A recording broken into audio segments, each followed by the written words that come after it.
I am Shiva Gupta, अभी third year में हूँ इलेक्ट्रिकल इंजीनियरिंग। एंड मेरी स्टैंडर्ड चार्टर्ड में इंटर्न लगी है अभी। एंड बस स्टार्ट करते हैं। और कुछ बताना चाहोगे specifically starting note? I am competitive नहीं, अरे प्रोग्रामर। ऐसा कुछ फोन नहीं है। चलो कोई। हाँ। बाकी बच्चों से पूछ लेते हैं क्या स्टार्टिंग में। आप लोगों के कोई इनिशियल डाउट है? इस स्टार्ट होने से पहले कोई इनिशियल डाउट? हाँ, मैं ये कह रहा हूँ, जैसे प्रोडक्शन ब्रांच है तो उसमें मैंने सुना है 20 से 30% कंपनी अलाउ करती हैं। तो कभी ऐसा सिनेरियो हुआ है कि मतलब स्टूडेंट में स्किल्स है तो उसको अलाउंस मिल जाए एक्स्ट्रा, मतलब प्लेसमेंट सेल की तरफ से या फिर किसी और के थ्रू, मतलब? होता है ऐसा, लेकिन काफ़ी रेयरली होता है। अगर तुम्हारे टीचर से काफ़ी अच्छी बातचीत है या किसी ने पर्सनली बोला है, काफ़ी कम होता है ये। मेरे लिए ना ही समझो तुम। चलो ठीक है, अब स्टार्ट करते हैं। सबसे पहली चीज तो मैं आपको, हमने स्ट्रैटेजी ऑलरेडी बनाई नहीं है, आपको कैसे बताएंगे सारी चीजें हम एक प्लान मैनर में। तो सबसे पहले स्टार्ट करते हैं शिवा। एग्जैक्टली जो मेरा क्वेश्चन है कि आपने फर्स्ट ईयर में कैसे स्टार्ट किया, आपका फर्स्ट ईयर कैसा था, क्योंकि मैक्सिमम बच्चे अभी फर्स्ट ईयर के हैं। तो सबसे पहला क्वेश्चन, फर्स्ट ईयर में आए होगे तो बेसिक क्या स्ट्रैटेजी थी आपकी? सबको आपने बताया जैसे पार्सल ड्रॉप के बारे में। तो वही सबसे पहले सोसाइ कॉलेज में आए तो क्या सोसाइटीज एक्सप्लोर की, पार्शल ड्रॉप के ऊपर क्या आपका एक्सपीरियंस था, दिमाग लेके चले तो उसके ऊपर थोड़ा। तो स्टार्ट मेरी इलेक्ट्रिकली ब्रांच थी, तो सबको यहाँ पे मेनली सारे वेबिनार अटेंड कर रहे हैं, तो सबको ही कोडिंग साइड में जाना है। तो मेरा भी वही था। तो मैंने सोचा कि कोडिंग ब्रांच अगर मिलेगी तो बेटर है। तो उसके लिए पार्शियल ड्रॉप करा था, लेकिन मैं यही बोलूँगा पार्शियल ड्रॉप का सच कुछ फ़ायदा है नहीं। क्योंकि जितना तुम एक साल एफर्ट वापस प्रिपेयर करने में लगाओगे, उतना ही तुम अगर नॉन सी एस ब्रांच में एफर्ट्स डालोगे तो तुम्हें मिल जाएगी प्लेसमेंट आराम से एक टॉप एमएनसी में। एंड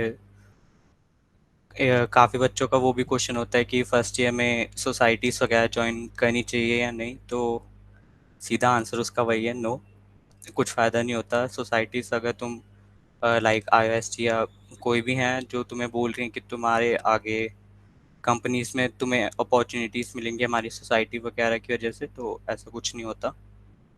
वो बस अपने फ़ीस वगैरह लेते हैं और उसके आगे ऐसा कुछ तुम्हें फ़ायदा नहीं मिलेगा। And okay. हाँ ठीक है। सोसाइटीज का तो हो गया। और जैसे आपको कोडिंग करनी थी, आप सबसे पहले यही चीज़ है कि आपके दिमाग में कोडिंग वाला, प्रोग्रामिंग के बारे में क्या नॉलेज थी इससे आने से पहले, और प्रोग्रामिंग का जर्नी स्टार्ट कैसे किया, नॉलेज थी या फिर सोचा नहीं सेकेंड ईयर से करना बेस्ट रहेगा? तो मेरे पास ट्वेल्थ तक कोई भी सब्जेक्ट नहीं था कंप्यूटर का। तो यहाँ पे आने के बाद कोडिंग की तो कोई नॉलेज नहीं थी, लेकिन पता था कि कर्नियम में सिस्टर वगैरह थी दूसरे कॉलेजेस में, तो उसके लिए वजह से पता था कि कोडिंग करनी है तो सी प्लस प्लस के बाद जावा करें। नहीं, कोई एक ही लैंग्वेज कर लो। हाँ हाँ। और ये सेकेंड ईयर में स्टार्ट किया आपने? कहाँ पे था मैं?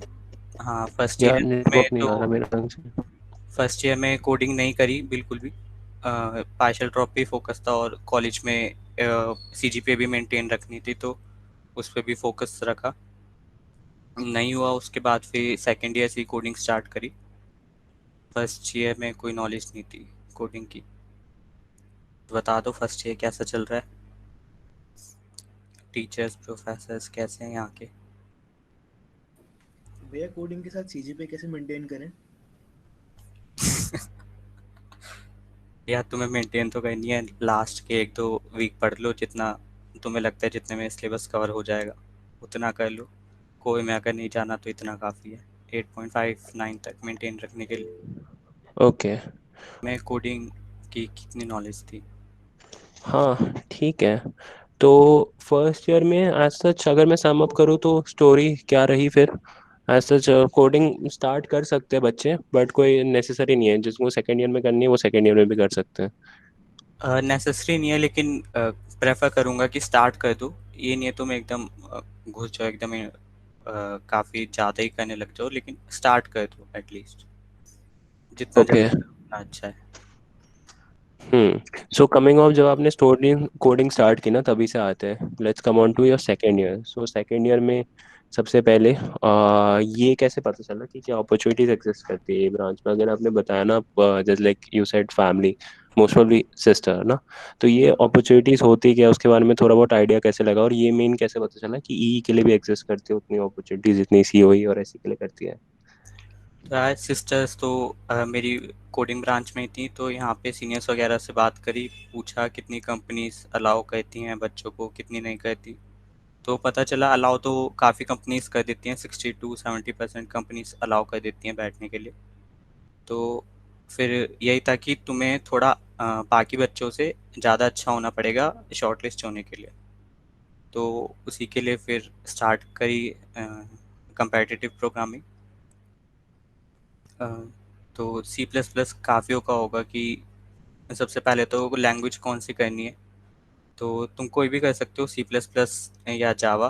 पाइथन तुम कंपेटिटिव के लिए ना करो तो अच्छा है, बाकी चीज़ों के लिए कर सकते हो, वेब या मशीन लर्निंग के लिए। कंपेटिटिव के लिए सी प्लस प्लस या जावा में से कोई एक चूज़ करो। ठीक है। सच तो सबसे पहले सी प्लस प्लस में ही आते हैं। सी प्लस प्लस सीखने के लिए क्या स्ट्रैटेजी लेनी चाहिए किसी को, एंड इसके रिसोर्सेज क्या है जो आपने यूज़ किए स्पेसिफिकली? आप अपनी प्रेजेंटेशन भी खोल सकते हो साइड में। ओके। किस प्लेटफॉर्म से करें, राइट, ये वाली चीज़ों पे आ रहे हैं हम डायरेक्टली। हाँ ओके, दिख रहा है। ओके, तो सबसे पहले सी प्लस प्लस के रिसोर्सेज क्या हैं, तो मैंने सीधा खाली लूप्स वगैरह देखे थे, जो तो वेरिएबल डेटा टाइप्स लूप्स क्या होते हैं। तुम्हारा 1-2 दिन का काम होगा, तुम सीधा गूगल पे सर्च करोगे तो सीधा आ जाएगा तुम्हारा।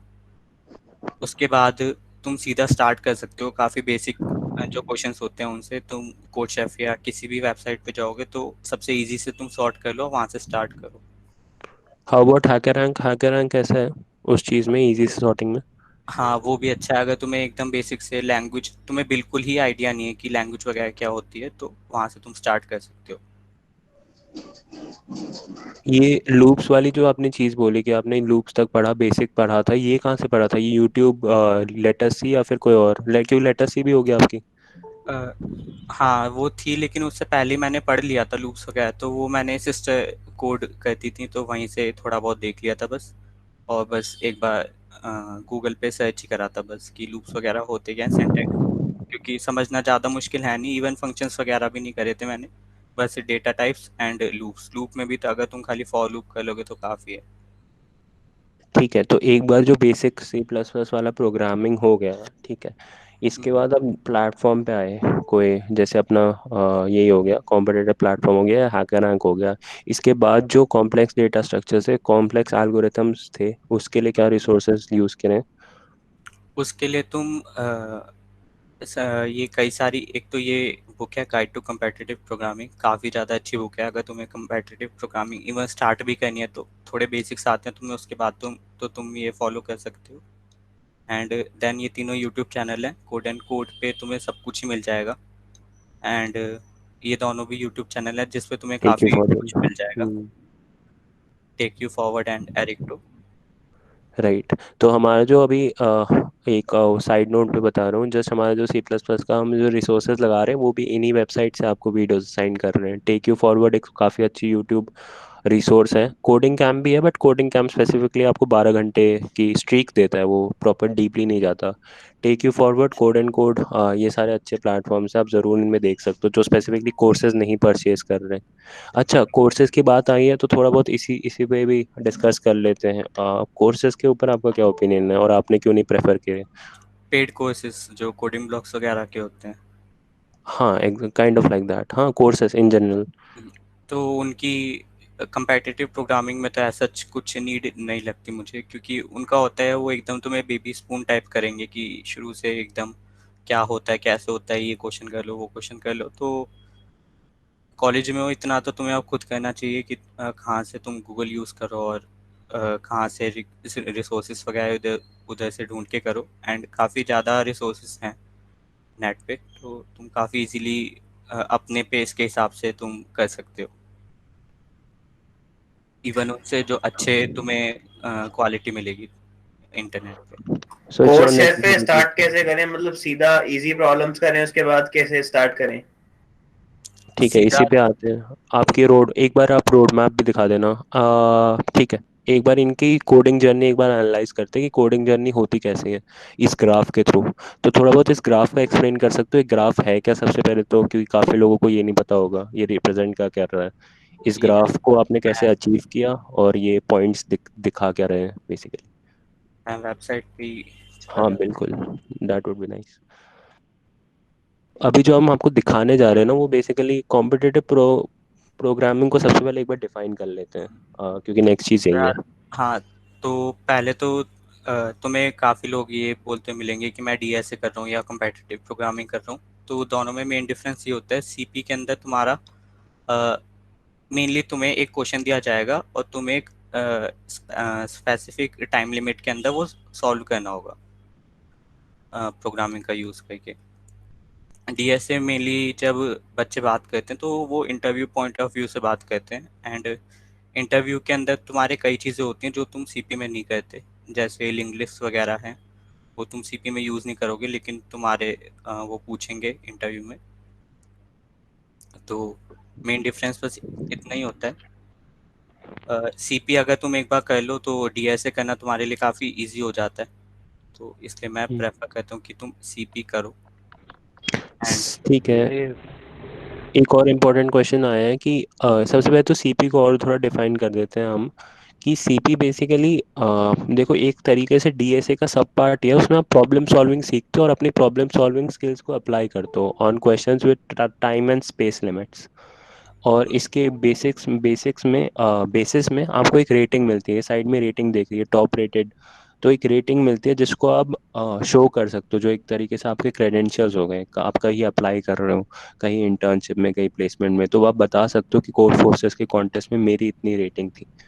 तो ये है basically competitive programming. Competitive programming is just how test, अपने आप को टेस्ट करना, जैसे आप जेई मेंस दे के अपने आप को टेस्ट करते हो, वैसे कॉम्पिटिटिव प्रोग्रामिंग अपने प्रोग्रामिंग स्किल्स को टेस्ट करते हैं, not for taking jobs but mostly for just to test themselves and just to get a rating, कि आपकी रेटिंग ऑब्वियसली ये हेल्प करेगा जॉब्स में, एक परसेप्शन बनाता है कि अच्छा कोडर है, but it's not compulsory. Compulsory. And same thing, but इसके फ़ायदे बहुत हैं, वो आपको शिवा अच्छे से बता देगा।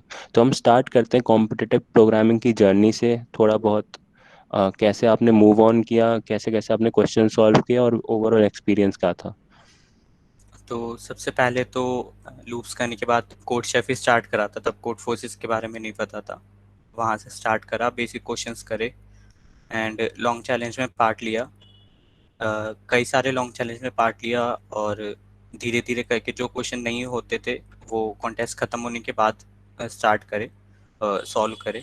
एंड देन जब कोड फोर्सेस के बारे में पता चला तो इस पे शिफ्ट हुआ, लेकिन डिफरेंस इतना था, उसमें जो लॉन्ग कॉन्टेस्ट होता था वो 10 दिन का होता था, इसमें कॉन्टेस्ट 2 घंटे के होते हैं।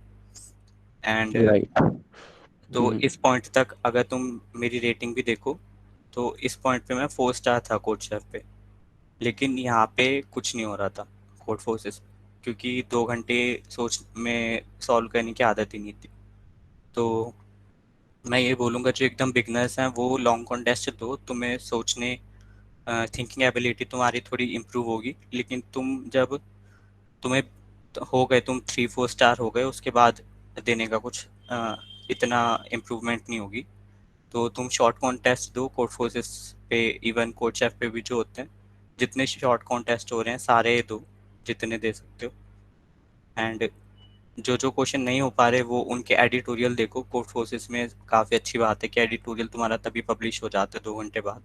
जो क्वेश्चन नहीं हुए वो उनके एडिटोरियल देखो, खुद कोड करो फिर ऐसे, और कंटिन्यूसली करते रहो, बीच में भी ब्रेक मत लो, तभी इम्प्रूव होगा। ये बीच में ब्रेक जो है ये भी बस इंटर्नशिप सीजन है, तो लगातार करते रहो। हम डाउट्स लेंगे एक बार, ये वाला सेकेंड ईयर वाला आपका पार्ट क्लियर कर देते हैं। एक और चीज़, जैसे काफ़ी लोग काफ़ी लोग बोलते हैं कि कॉम्पिटिटिव प्रोग्रामिंग 1 महीने में आ जाएगी, 2 महीने में आ जाएगी, 3 महीने में आ जाएगी। तो ये मुझे हमें पता रहता है सेकेंड ईयर में करने के बाद कि ये कोई ऐसा कोई फिक्स टाइम लाइन नहीं है, बट इसके बारे में आप कुछ बोलना चाहोगे? कॉम्पिटिटिव प्रोग्रामिंग का गेम है कैसा? सबको पता है क्वेश्चन सॉल्व करना होता है, बट इसमें टॉप लेवल में आने का क्या गेम है? और ये ग्रोथ होती कैसे? क्योंकि हम आपको रियल ग्राफ दिखाना चाहते हैं। तो रियल ग्राफ यही होता है, आप सबसे पहले नीचे गिरते हो, फिर ऊपर उठते हो, फिर थोड़ा, हाँ, इस ग्राफ को एक्सप्लेन करोगे आप, आपने कैसे सीखा एक बार अपने स्टेजेस में बता के। जब आपकी पॉइंट्स लो थी तब आपको क्या क्या स्किल्स आती थी, और जब आपका पॉइंट एकदम हाई था तब आपको क्या क्या स्किल्स आती थी, और ये स्किल्स को गेन कहाँ से किया आपने, कौन से रिसोर्सेज यूज करके किया, मेन चीज। देखो, ये वाला जो स्टार्टिंग में जो एकदम न्यूबी वाला है, इसमें तो तुम्हें बस बेसिकली तुमसे ए बी सॉल्व नहीं हो रहा, जो फर्स्ट क्वेश्चन होता है सबसे इजी। तो वो तुम थोड़े कॉन्टेस्ट दोगे, वो ए तुम्हारा सॉल्व होने लगेगा। उसमें तुम्हारे कुछ एल्गोरिथम्स वगैरह कुछ नहीं लगते, जब बस प्योर लॉजिक होता है वो, बहुत सिंपल क्वेश्चन। देन ये वाला जो पोर्शन है 1600 तक तुम कह सकते हो, इसमें तुम्हें कुछ बेसिक एल्गोरिथम सीखनी है। लाइक सी हो गई, सी प्राइम नंबर्स फाइंड करने की होती है, एंड कुछ बेसिक जो सी प्लस प्लस के एस जी एल होता है स्टैंडर्ड लाइब्रेरी, वो कैसे यूज़ करनी है अच्छे से। इम्प्लीमेंटेशन तुम जो सोच रहे हो वो तुम पूरा कोड कर सकते हो कि नहीं, एंड तुम्हारा लॉजिक कितना अच्छा है कि अ, उसमें कुछ ऐसे पर्टिकुलर एल्गोरिथम्स यूज़ नहीं हो रही, खाली लॉजिक है, तो वो भी तुम कितनी अच्छी तरह सोच पा रहे हो कि स्पेशलिस्ट तक तुम वहाँ तक कह सकते हो। तुम कितनी जल्दी कोड कर पा रहे हो। तुम अगर बी और सी जो क्वेश्चन होते हैं वो भी काफ़ी जल्दी कोड करके करेक्ट आंसर ले लो, तब भी तुम 1600 तक पहुंच जाओगे। एंड देन जो एक्सपर्ट वाला फिर फेज होता है, ये सबसे लंबा होता है, ये 300 गैप है इसमें रेटिंग का। इसमें तुम्हें कुछ advance data structures and algorithm सीखनी पड़ती हैं, लाइक डीपी, ग्राफ, ट्रीज। ये तुम धीरे धीरे करके जो तुम्हें रिसोर्सेज बताए हैं उन उनमें तुम फॉलो करके धीरे धीरे करके प्रैक्टिस करके सीख सकते हो। यस। ठीक है, तो सीपी का ऐसा कोई खास पॉइंट जो हमने कंक्लूड किया है मीटिंग से कि देखो, हाँ, ये मेन क्वेश्चन हम लास्ट में पूछेंगे कि इसका फ़ायदा क्या है, इंटरव्यू में ऑब्वियसली हुआ होगा, बट सबको सबसे पहले ये समझ में आ गया सीपी है क्या? अभी क्वेश्चंस लेना स्टार्ट करते हैं, देन एंड देन हम मेन चीज़ पे आएंगे। सबको ये समझ में आ गया सीपी क्या होता है और इनकी सीपी की ग्रोथ स्ट्रैटेजी है क्या, वो आपको समझ में आ गया? किसी को इसमें कोई डाउट है तो एक बार पूछ सकता है। जस्ट कंटिन्यूस रेगुलर रहो तुम, बीच बीच में ब्रेक हम्म। मत लेते रहो। एक कॉन्टेस्ट कर लिया फिर तुमने 1 महीने का ब्रेक ले लिया, फिर तुम कर रहे हो तो उससे कुछ ज़्यादा फायदा होगा नहीं। हाँ, पूछ सकता है कोई भी डाउट। सीपी आपको समझ में नहीं आ रहा यार? सीपी तुम्हें एक अगेन। बहुत सिंपल क्वेश्चन का हम्म। एग्जांपल दे देता हूँ। हाँ। पोर्टफोलियोज का सबसे सिंपल क्वेश्चन।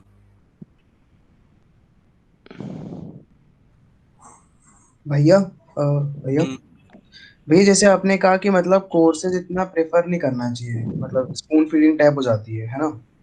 हाँ, वो तुम तो पे डिपेंड है। अगर तुम्हें पसंद है तो कर सकते हो, लेकिन उसकी हाँ, तो कोई भैया बुरी जैसे जरूरत नहीं मतलब है। जैसे आपने साइट्स बताई सर, हैकर रैंक और या फिर कोड फोर्सेस, पर इन पे मतलब जैसे हम बिगिनर टू एडवांस लेवल तक जाएंगे तो हर एक जो वो है कंटेंट वो कवर हो जाएगा इस पे?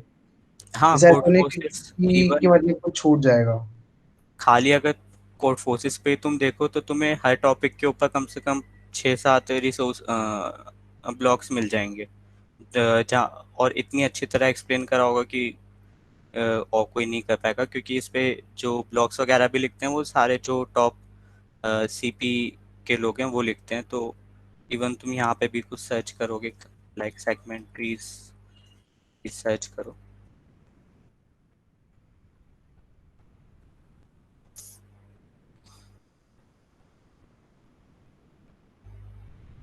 हम मीनवाइल जिनको वो जानना था ना डीएसएल को क्या होता है, एक बार गूगल कर लो और डीएसएल को हम्म, क्या होता है, आपको पता चल जाएगा। ये देखो, यहाँ पे ये टॉपिक आ गया, ये इतने सारे ब्लॉक्स आ गए, तुम्हें जो करना है, और ये सारे एकदम टॉप जो लेजेंडरी ग्रैंड मास्टर हैं उन्होंने लिखे हुए हैं, तो तुम्हें इजीली सारा का सारा कंटेंट मिल जाएगा किसी भी टॉपिक के ऊपर। ठीक है।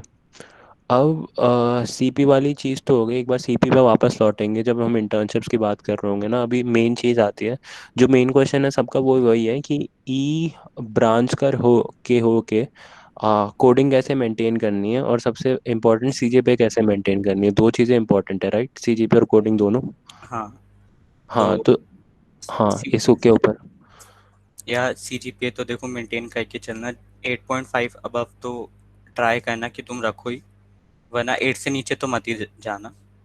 और ट्राई करना 8.59, जितनी ज़्यादा हो सके उतनी रख पा रहे हो, लेकिन ये भी नहीं कि उसके चक्कर में तुम और कुछ स्किल से डेवलप ही नहीं कर रहे। तो तुम एग्ज़ाम से पहले 2-3 वीक्स पहले पढ़ना स्टार्ट करोगे ढंग से, तो आराम से तुम्हारी 8.59 आ जाएगी। स्पेसिफिकली कैसा आपका मैनेजमेंट रहा है सीजीपी और ये कोडिंग का? साथ साथ में कोडिंग का तो हम देख ही सकते हैं, कंसिस्टेंट आप कर ही रहते हो, साथ ही साथ सीजीपी का कुछ स्पेशल एडवाइस? जो प्रीवियस पेपर वगैरह होते हैं सबका सेम ही पैटर्न होता है, तो उस हिसाब से तुम आराम से कर सकते हो। इवन मेरे पास तो और कम टाइम होता था, मैं डे स्कॉलर हूँ, तो 4 घंटे घंटे मेरे दिन के ट्रैवलिंग में जाते थे।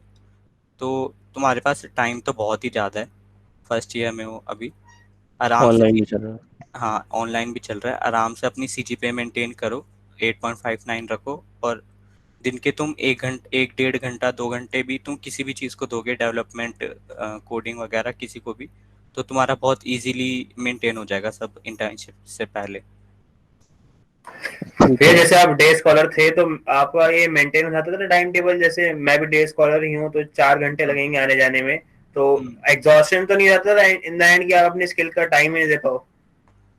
या होता तो है, लेकिन डिपेंड करता है तुम कितना कर पा रहे हो। मैं उस टाइम पे बस में ट्रैवल करता था, बस या मेट्रो में, तो रास्ते में भी खाली बैठे हो, उसमें तुम जो क्वेश्चन तुम्हारे नहीं हुए वो तुम एडिटोरियल्स वगैरह देख सकते हो। या मैं 6-7 बजे घर पे आता था, तो 8 बजे कॉन्टेस्ट होता है जनरली कोड फोर्सेस पे, तो तुम खाली कॉन्टेस्ट भी दे लो अलग से, तुम इतनी प्रैक्टिस वगैरह ना करो तो तब भी तुम्हारा मेंटेन रहेगा। तुम्हें नॉर्मल डेज में ऐसे कुछ ज़रूरत नहीं पड़ेगी कि तुम कॉलेज का बहुत काम कर रहे हो। और ये कॉन्टेस्ट का एक चीज आपको बताई नहीं है हमने, कॉन्टेस्ट एक वीक में ना दो तीन ही होते हैं आई गेस, तीन से ज्यादा तो रेयर चांसेस होते हैं तीन नहीं से नहीं, ज्यादा हाँ, कॉन्टेस्ट के। एक वीक में 2 या 1 ऐसे ही चलते हैं। हाँ इवन तो कोड जो भी, शेफ पे तो 2 ही होते हैं पूरे महीने एग्जैक्टली में।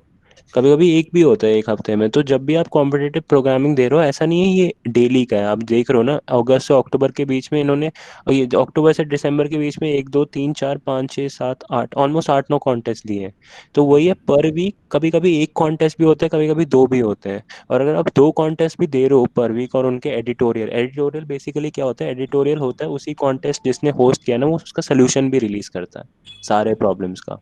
हम्म। एंड अगर वो अपनी कॉन्टेस्ट हमें solution- स्टार्टिंग से देने चाहिए, हाँ, जैसे स्टार्ट वगैरह हमने किया फर्स्ट ईयर से ही स्टार्ट कर देना चाहिए कॉन्टेस्ट देने।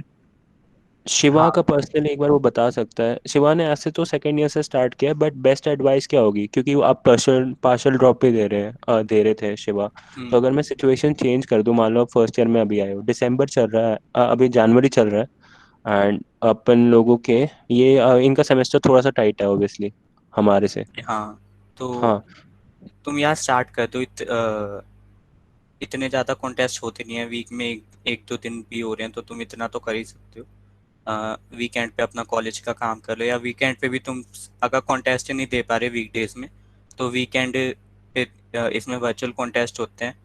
अगर तुम नहीं हम्म। दे पा रहे तो वर्चुअल पार्टिसिपेट कर लो, तुम्हारी रेटिंग चेंज नहीं होगी, लेकिन सेम वही रैंक वगैरह चेंज होगी, तो तुम प्रैक्टिस उसी तरह से कर सकते हो। तो मेंटेन हम्म, हो जाएगा अगर तुम करोगे आराम से, एंड स्टार्ट कर दो अगर कर सकते हो तो। बिल्कुल।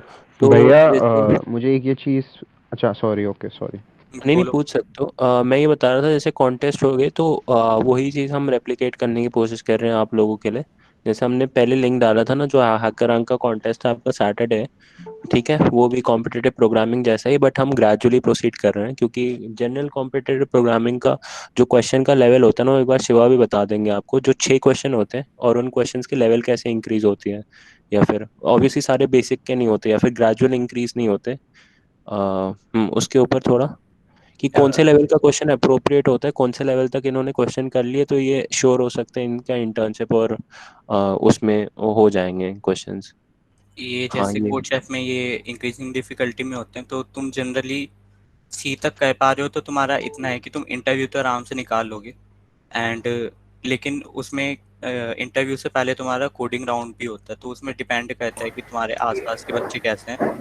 और जितना मैं सुन रहा हूँ कि आजकल सारे बोल रहे हैं कि कंपेटिटिव कर रहे हैं हम, तो तुम अगर डी तक कर पा रहे हो तो एकदम ही तुम्हारा श्योर हो जाएगा कि तुम कोडिंग राउंड भी आराम से निकाल लोगे इनिशियल डेज में जब इंटर्नशिप आना स्टार्ट होती है। राइट। तो आपको अपना प्लान ऐसे बनाना है कि सेकेंड ईयर के एंड तक या फिर इनफैक्ट सेकेंड ईयर के जो मिड वाला होता है ना अपना दिसंबर का, नेक्स्ट ईयर दिसंबर तक आप इतने केपेबल हो जाओ कि आपके 3 क्वेश्चन हो जाते हैं इन कोडिंग कॉम्पिटिशंस में। तो आप ये मान सकते हो कि हाँ उतनी आपको कोडिंग आ गई है जितनी आपको इंटर्नशिप और उसके लिए ज़रूरत होगी। अगर आपको कोडिंग अच्छी लगती है इसके ऊपर भी जा सकते हो, बट इंटर्नशिप और प्लेसमेंट के लिए अगर सीखना है तो I guess ABC Shiva best level होगा। हाँ, उसके मोस्ट ऑफ ऊपर द जा सकते कंपनीज के लिए उतना काफ़ी है। अगर हम्म तुम कुछ कंपनीज होती हैं जो एकदम ही टॉप लेवल कंपेटिटिव मांगती हैं, लाइक कोडनेशन या डायरेक्ट आई, नटसैनिक, और भी कुछ कंपनीज हैं जिनका पे भी काफ़ी हाई होता है। तो अगर तुम उनके लिए एम कर रहे हो तो तुम्हें काफ़ी करना पड़ेगा। डी डी तक आपको आना चाहिए। डी हाँ, और डी और ई का एडिटोरियल भी पढ़ लोगे काफ़ी होगा, बट थोड़ा सी से ऊपर होना चाहिए आपका। हाँ, नहीं थोड़ा नहीं, काफ़ी ज़्यादा होना चाहिए काफ़ी। उन कंपनीज के लिए। हम्म स्प्रिंकलर ऊबर नहीं, उनके नॉर्मल ही होते हैं आई गेस। स्प्रिंकलर उबर का ऊबर अच्छा नॉर्मल। होता है, उबर का अच्छा होता है। स्प्रिंकलर का शायद आप स्प्रिंकलर में हो। हाँ नहीं, मेरा स्प्रिंकलर का हुआ था टेस्ट, मेरा क्रैक तो हो गया था यार। इतना कोऑर्डिनेशन का डेफिनेटली मुश्किल था, ठीक है, नो हम्म। डाउट। उसके अलावा आई गेस उस लेवल का मैंने फिर कभी टेस्ट नहीं दिया। कोऑर्डिनेशन का सबसे हाँ। टफ था नो डाउट। एंड मैंने भी सी लेवल किया हुआ है बट मैंने डी नहीं किया हुआ, तो आई उसमें यार डेटा स्ट्रक्चर था वो बहुत ज़्यादा टफ लगा था, मैं इतना बता दूं। एंड उसका लेवल हाई था नो डाउट। बाकी स्प्रिंकलर में मुझे कुछ खास नहीं लगा एंड वो ठीक था, कर सकते हो। अगर आपका सी तक हो गया, मैं ये बता रहा हूँ, अगर आपका सी हाँ। तक हो गया देन आप श्योर हो कि आप जितने कंपनीज आपके लिए खुल पाएंगे ई में उतने पे आपका हो जाना है, बैठ सकते हो और हो भी सकता है। हम्म। बाकी आपके सीजी पे जैसे पहले ही क्लियर कर दिया हमने अभी 5-10 मिनट पहले कि वो 8.5 से अबव रहनी चाहिए। हम्म। भैया सीजीपीए के बारे में ये पूछना था लाइक मतलब कि लाइक मार्किंग के हिसाब से पूछना था। फॉर एग्जांपल आप यही रिलेटिव होता है लाइक फर्स्ट ईयर में तो हम्म। सारे आपने बोला लाइक सारे बच्चों का रिलेटिव होता है। तो अगर मान लो कि हमारे फॉर एग्जांपल हमारे बैच में लाइक स्पेसिफिकली टीचर ऐसा हो कि मार्क्स हमें कम मिल रहे हो लाइक हम्म। मतलब अगर कोई ऐसा टीचर मिल जाए जिससे मार्क्स कम मिल रहे हो तो हमारी सीजीपीए भी तो अफेक्ट करेगा। रिलेटिव होगी तो उसमें तो और ज़्यादा अफेक्ट नहीं करेगा फिर वो लाइक बाकियों के कंपैरिजन में। हाँ, वो तुम्हारा इफेक्ट करता है, और इसीलिए जो भी तुम्हारा सीआर हो उससे बात करके रखो कि वो टीचर से अच्छी बात करके रखे। सीआर से फर्क अच्छा। पड़ता है तुम्हारे कितने मार्क्स होंगे। थोड़ा इसके बारे में बता सकते हो, अगर ई के बारे में बात ही कर रहे हैं, कि ई के सब्जेक्ट्स आपको कैसे लगे और उसको आपने डील कैसे किया स्पेसिफिकली? अगर थोड़ा सा बस सेकंड ईयर का बताना, फर्स्ट ईयर के तो सब्जेक्ट सबके सेम है। सेकेंड ईयर में जो तुम्हारा जो तुमने ट्वेल्थ में अभी तुम करके आए होगे, अगर तुम्हारे बेसिक्स क्लियर हैं तो तुम्हारा इजीली इजीली तो नहीं, लेकिन निकल जाना चाहिए तुम्हारा आराम से थोड़ी बहुत पढ़ाई के साथ सेकेंड ईयर। टीचर्स इतने इतने ज़्यादा अच्छे तो नहीं है। थोड़ा अपना एक्सपीरियंस बता सकते हो सब्जेक्ट्स के ऊपर, क्योंकि मैक्सिमम लोगों को वही जानना है कि कुछ ऐसा मुश्किल नहीं होता। अगर आप ये चीज़ एक्सप्लेन कर पाओ कि हाँ नहीं होता मुश्किल तो। हाँ, अगर खाली तुम इतना लास्ट में तुम पढ़ के जाओ और एग्ज़ाम दे दो तो उतने में तुम्हारा हो जाएगा। 8.5 9 तक तुम्हारी आ सकती है आराम से। लेकिन अगर तुम एम कर रहे हो कि तुम्हें 9.5 या 10 के अराउंड चाहिए तो तुम्हें उसके लिए काफ़ी मेहनत करनी पड़ेगी। ठीक है। तो अगर किसी को कोडिंग प्लेसमेंट क्रैक करनी है, यही हम चीज़ बताने की कोशिश कर रहे हैं, तो आप डिसेंट सा एम लेके जाओ अराउंड 9 तक का, ठीक है। अगर 9 का एम करोगे तो 8.5 आएगी ऑब्वियसली। हाँ। तो 9 तक का एम करके जाओ and obviously first second semester में तो अपना पूरा ध्यान झोंक सकते हो क्योंकि सबका सेम है। फर्स्ट ईयर सबके सेम सब्जेक्ट्स है, तो अगर उसमें आप 6-7 ला रहे हो तो वो स्ट्रैटेजी बिल्कुल फॉलो मत करना फर्स्ट ईयर में, चिलिंग वाली स्ट्रैटेजी। फर्स्ट ईयर हाँ में भी उतनी मेहनत करो, सेकेंड ईयर में भी उतनी मेहनत करो, एंड कोशिश हमेशा 9 की करना, ताकि इसी इसी एरिया में मेंटेन रहते रहो। एंड आई गेस इसके दो फायदे हैं। एक तो ये भी फायदा है कि आप बाद में अगर आपको ई ब्रांच पसंद आती है तो उसमें सीजीपीए बढ़ानी पड़ती है प्लेसमेंट के लिए। थोड़ा बहुत इसी पे बात करते हैं। देन नेक्स्ट चीज, हाँ ई सीजी वर्सेस ईओए की प्लेसमेंट्स। ओके, तो सबसे पहले तो सीजीपीए कई कंपनीज ऐसी होती हैं जो ई के लिए तुम्हारी हाई कट ऑफ रखती हैं, ई ईपी या ईसी के लिए भी तुम्हारी थोड़ी हाई कट ऑफ रखती हैं। लाइक नॉर्मल जो तुम्हारी सीएस ब्रांचेस होंगी उनके लिए 8 रख दी, तुम्हारे लिए 8.5 रख दी। वो डिफरेंस आ जाता है पहले तो। और कई कंपनीज ओपन नहीं होती नॉन कोडिंग ब्रांचेस के लिए, वो भी चीज़ है। एंड इवन अगर ओपन भी हो रखी हो और तुम बैठ भी पा रहे हो, तो कई कंपनीज ऐसी हैं जो प्रेफर नहीं करती कि नॉन कोडिंग ब्रांचेस को, इवन तुम्हारा कोडिंग जो राउंड हुआ होगा उसमें तुम्हारा अच्छा स्कोर भी हो। तो ये सब बोलने का एक ही मतलब है, पहले से तैयार रहो, तुम्हें चांस मिलेगा, ये नहीं बिल्कुल ही नहीं मिलेंगे, तुम्हें मिलेंगे कई सारे चांस, लेकिन जो मिले वो ढंग से प्रिपेयर करके देना, पहले से ही तैयार रहना उनके लिए। काफ़ी जो बड़ी बड़ी कंपनीज हैं, लाइक यहाँ पे एक क्वेश्चन था एटलासियन को लेके, एटलासियन ओपन फॉर बायोटेक। हाँ शिवा एक बार वो भी एटलासियन देखना। हाँ, मैंने नीचे एक लिंक भी बोला, उसको एक बार खोल के आप एक्सप्लेन कर सकते हो, क्योंकि ये स्टैट्स तो देखो डीटीयू रिलीज नहीं करता, ये हमें जितना पता है अंदर से। बट एक बार शिवा एक्सप्लेन भी कर देंगे कि क्या है इंटर्नशिप का सिनेरियो, एंड इसके बाद हम फोकस करेंगे कि इन इंटर्नशिप्स को क्रैक करने के लिए क्या करना है। बट एक बार समझ लो आप सिनेरियो, तो आपको ढंग से समझ में आ जाएगा। देखो शिवा। ई तक तुम्हारी काफ़ी कंपनीज वही 60-70 बल्कि ज़्यादा ही खुली हैं। लेकिन इनमें से कई कंपनीज जो होती हैं वो शॉर्टलिस्ट करती नहीं है, कम बच्चों को करती हैं। अगर तुम्हारा और सीएस का सेम स्कोर है लेट से, तो कोडिंग ब्रांचेस को प्रेफर करेंगी उन बच्चों को rather देन तुम्हें। तो इसीलिए थोड़ा अपना एज रखना, तुम्हें थोड़ी ज़्यादा तुम्हारा स्कोर हो, एंड अगर तुम एक बार सिलेक्ट हो गए तो इंटरव्यू में भी तुम अपना प्रिपेयर करके रखना अच्छे से। ठीक है। अब जैसे इसमें जस्ट जानने से पहले, ई में से कौन सी कंपनीज वैसी आप थोड़ा बता सकते हो जो इस साल स्पेसिफिकली इंटर्न्स लेके गई है, अगर आपके कुछ दिमाग में आ रही है? एक तो ऑब्वियसली स्टैंडर्ड चार्टर्ड होगी, और इनमें से कोई आपको दिख रही है? एक बाय हट के थी, ये लेके नहीं हम्म। गई, इसमें मैं सिलेक्ट हुआ था मैं बीच में, लेकिन लैपटॉप बंद हो गया था तो दिक्कत हो गई थी। हाँ, बट वो वही हुआ ना, मतलब उन्होंने शॉर्ट लिस्ट का बता दो, सिलेक्ट होना या ना होना हाँ वो फिर कम्प्लीटली बच्चों पे हाँ, डिपेंड करता है। बाय हट के थी एक, एंड जी ई इलेक्ट्रिक है, वो भी थी। जी हाँ electric, general general electric, electric. And standard chartered थी, एंड आरबीएस। माइक्रोसॉफ्ट माइक्रोसॉफ्ट थी जिसमें लड़कियां सिलेक्ट हुई थी। हम्म। एंड कोऑर्डिनेशन में ऑफ कैंपस सिलेक्ट हुआ था मैं। हम्म। एंड आपका आरबीएस, आरबीएस भी छूट गया। हाँ आईबीएस सिलेक्ट से एक बच्चा सिलेक्ट के अंदर एक बच्चा सिलेक्ट हुआ है ई से। हम्म। एंड एटलाशियन ने सबको अलाउ करा था, अलाउ तो क्या काफ़ी ने करा था, हम्म। लेकिन सिलेक्ट ज़्यादा बच्चे नहीं हुए इलेक्ट्रिकल से। और कुछ लेकिन आपके दिमाग में आ रहा है?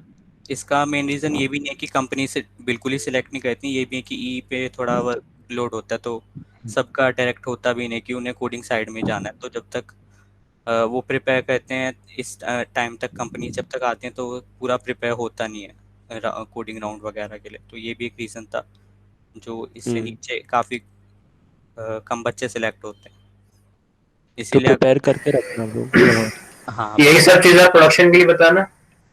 प्रोडक्शन ये के लिए सब। यार तुम्हारी सेम है, तुम्हारा ईपी तक तुम्हारी काफ़ी कंपनीज ओपन होती हैं, उसके नीचे जो होंगी वो ऑल ब्रांचेस के लिए ओपन होती हैं।